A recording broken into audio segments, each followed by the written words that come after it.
এই মুহূর্তে আমি অবস্থান করছি নেত্রকোনা জেলার কেন্দ্র উপজেলার শান্দিকোনা ইউনিয়নের পেরি গ্রামে। আজকে আপনাদের সামনে এমন একজন ব্যক্তিকে পরিচিত করিয়ে দেব, যিনি কিনা দীর্ঘ বছর ধরে শিক্ষকতার পেশার সাথে যুক্ত আছেন। শিক্ষকতার পাশাপাশিও জনপ্রতিনিধির জন্য বেশ পরিচিত হয়ে উঠেছেন তিনি। তার মুখ থেকেই শুনতে চাই জনপ্রতিনিধি বিষয়টি সম্পর্কে, এবং জানতে চাই আজকের সেই জনপ্রতিনিধি হওয়ার পরে তিনি জনগণের জন্য কি আশ্বাস দেবেন। তাহলে দর্শক চলুন তার মুখ থেকেই শুনে আসা যাক বিস্তারিত। আলহামদুলিল্লাহ, আল্লাহ পাকের অশেষ মেহেরবানিতে আমি ভালো আছি। আপনি ভালো আছেন? জি আলহামদুলিল্লাহ ভালো আছি। তো আমরা তো জানতে পেরেছি যে আপনি দীর্ঘ বছর ধরেই শিক্ষকতা পেশার সাথে যুক্ত আছেন। কত বছর ধরে? আমি 2006 সাল থেকে শিক্ষকতা পেশার সাথে জড়িত আছি অদ্যাবধি। বর্তমানে আমি আছি শহীদ স্মৃতি বিদ্যাপীঠে। আগে 5 বছর আমি চাকরি করেছি শান্দিকোনা স্কুল অ্যান্ড কলেজে। তারপর আমি শহীদ স্মৃতিতে বর্তমানেও কর্মরত আছি সহকারী শিক্ষক হিসেবে। আচ্ছা, এই মুহূর্তে আমরা বিভিন্ন ছাত্রছাত্রী থেকে, বিভিন্ন অভিভাবকদের কাছ থেকে এবং গ্রামের অনেক মানুষদের কাছ থেকে একটা বিষয় জানতে পেরেছি এবং শুনতে পারছি। যে বিষয়টা সেটা হচ্ছে যে আপনি জনপ্রতিনিধি হিসাবে কাজ করতে চান, এবং অনেকেই কিন্তু আপনাকে সেই সাপোর্টটা দিয়েছে। আপনি এই বিষয়টা কিভাবে দেখছেন? আপনি কি আদৌ কি এই জায়গায় যাবেন? আসলে আমার অনেক দিনের স্বপ্ন ছিল যাতে কিভাবে এলাকাবাসীর উন্নয়ন করা যায়। সেই হিসেবে আমি অন্যান্য চাকরির পেছনে না দৌড়ে আমি শিক্ষকতা পেশাটাকেই গ্রহণ করি। যে শিক্ষকতা পেশায় অনেক সম্মান রয়েছে এবং যে সমাজটাকে কিভাবে আলোকিত করা যায়, এর জন্য আমি যে আমার এলাকার বিশেষ করে চান্দিকোনা ইউনিয়ন, মাসকা ইউনিয়ন, অনেক দূরবর্তী স্থান থেকে, গন্ডা ইউনিয়ন থেকেও আমার এখানে স্টুডেন্টরা আসে পড়তে। আমি চাচ্ছি যে তাদেরকে যদি আমি আলোকিত করতে পারি তাহলে সমাজটাও আলোকিত হবে। কিন্তু আমি যখন ছোটো ছিলাম আমি দেখেছি আমার এলাকায় অনেক সংগ্রাম, মানে মারামারি, যেটাকে বলা হয় গ্রাম্য ভাষায় হাজের মায়ের, যে হাজের মায়েরও চলছে। তখন থেকে আমার একটা স্বপ্ন ছিল যদি এলাকাবাসীর মধ্যে এই যে দ্বন্দ্ব সংঘাত আছে এই সংঘাতটুকু কিভাবে এড়ানো যায়, যে আমরা যদি সবাই ঐক্যবদ্ধ হই এবং বিশেষ করে যারা আমার শিক্ষার্থীরা আছে তাদেরকে নিয়ে যদি আমি একটা দল গঠন করতে পারি, বিশেষ করে যে এলাকার মধ্যে যদি আমি একটা বাহিনী, আমার যে স্টুডেন্ট বাহিনী আছে তাদেরকে নিয়ে যদি আমি এলাকায় যদি এই দ্বন্দ্ব সংঘাত আমি যদি নিরসন করতে পারি তাহলে এলাকায় এমনিতেই আলোকিত হয়ে যাবে। সেই হিসেবে এখন আমার গ্রামবাসীও চাচ্ছে এবং এলাকাবাসীও চাচ্ছে যাতে আমার মতন লোকেরা যাতে জনপ্রতিনিধি হোক।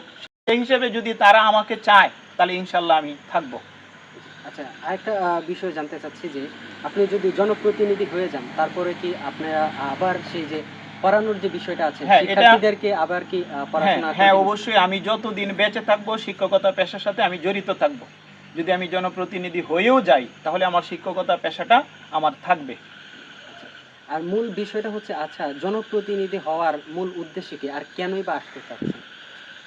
এটা সত্যিকার অর্থে জনগণ, এক হচ্ছে আমার শিক্ষার্থীরা চাচ্ছে যে মানে অনেক আগে থেকেই যে দেখা যাচ্ছে যে দুর্নীতি ভরপুর, যারা জনপ্রতিনিধি হয় বিভিন্ন কাজে দুর্নীতির সাথে জড়িয়ে পড়ে এবং তারা দেখা যাচ্ছে যে লাস্টে তাদেরকে জেল হাজত পর্যন্ত যেতে চায়। এখন এলাকাবাসী চাচ্ছে এবং শিক্ষার্থীরা চাচ্ছে যাতে আমি যেন জনপ্রতিনিধি হয়ে অন্ততপক্ষে এই দুর্নীতিটা আমি কমাতে পারি। এবং বিশেষ করে আমার শান্দিকোনা ইউনিয়নে মাদক, এরপরে এই যে বিভিন্ন ট্যাবলেট, এই ট্যাবলেটে আমার সমাজটা বিশেষ করে আমার শিক্ষার্থীরা মাদকাসক্ত হয়ে পড়ছে।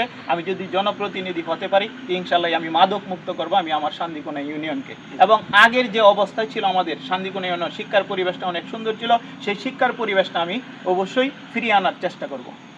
আরেকটা বিষয় জানতে চাচ্ছি, সেটা হচ্ছে যে পরিবার থেকে কি আপনাকে কোনো প্রকার না করা হচ্ছে কি? না, আসলে আমার ওয়াইফও চাকরি করে, সেও না করতেছে, কারণ দেখতেছে যে যারা রাজনীতির সাথে জড়িয়ে পড়ে তারা বিভিন্ন সমস্যায় জর্জরিত হয় এবং অনেক ঘাত প্রতিঘাত তাকে সহ্য করতে হয়। সেদিক থেকে আমার যে ম্যাডাম আছে শান্তিকোনা হাই স্কুলে শিক্ষকতা করে, তিনি না করতেছেন এবং আমার বাবাও না করতেছেন। তারপরেও আপনি এইখানে কেন আসছেন? যেহেতু আপনার এলাকাবাসী চাচ্ছে মানলাম, কিন্তু পরিবারের ঊর্ধ্বে গিয়ে কেন আপনি? হ্যাঁ, পরিবার আমার মনে হয় এরপরে লাস্টে যেহেতু এলাকাবাসী চাবে, কারণ আমার এখানে আমার বাবা এবং আমার ওয়াইফ এই দুজন, আর বাকি আমার 3 ভাই আছে, বোন সকল আছে, বোন জামাইরা আছে। আর যখন এলাকাবাসী চাপ দিবে তখন এমনিতেই কিন্তু তাদের কথা অবশ্যই তাদের রাখতে হবে। এই কারণে আমি চাচ্ছি আর কি, যদি তারা আমাকে সব দিক দিয়ে সহযোগিতা করে ইনশাল্লাহ আমি থাকবো। দর্শক, এতক্ষণ আমরা কথা বলছিলাম মাহবুব আলম স্যারের সাথে। তিনি প্রকাশ করছিলেন যে তার মাদকাসক্তির সাথে জড়িয়ে পড়ছে আমাদের যুব সমাজ এবং বিভিন্ন উন্নয়নমূলক কাজ এখনও বাকি রয়েছে এবং দিক দিয়ে এখনও তিনি চাচ্ছেন যেন জনপ্রতিনিধি হয়ে জনগণের উন্নয়ন করতে পারে। তো ইতিমধ্যে আমরা কথা বলবো স্যারের কিছু ছাত্রছাত্রীর সঙ্গে। আমার নাম তোফাজ্জল হোসেন। আচ্ছা, প্রতিনিধি হিসেবে মাহবুব স্যারকে আপনি কিরকম ভাবে দেখেন? প্রতিনিধি বলতে গেলে তিনি আজ 21 বছর যাবৎ শিক্ষকতা পেশায় যুক্ত আছেন। তাছাড়াও শান্তিপুরা ইউনিয়নের প্রতিটি গ্রামে প্রতিটি ঘরে ওনার স্টুডেন্ট আছে। আর আমি মনে করি প্রত্যেকটা স্টুডেন্টই চাই স্যারের মাধ্যমে শান্তিপুরা ইউনিয়নের পরিবর্তন হোক। আপনার নাম কি? জি, আমার নাম ইমন খান।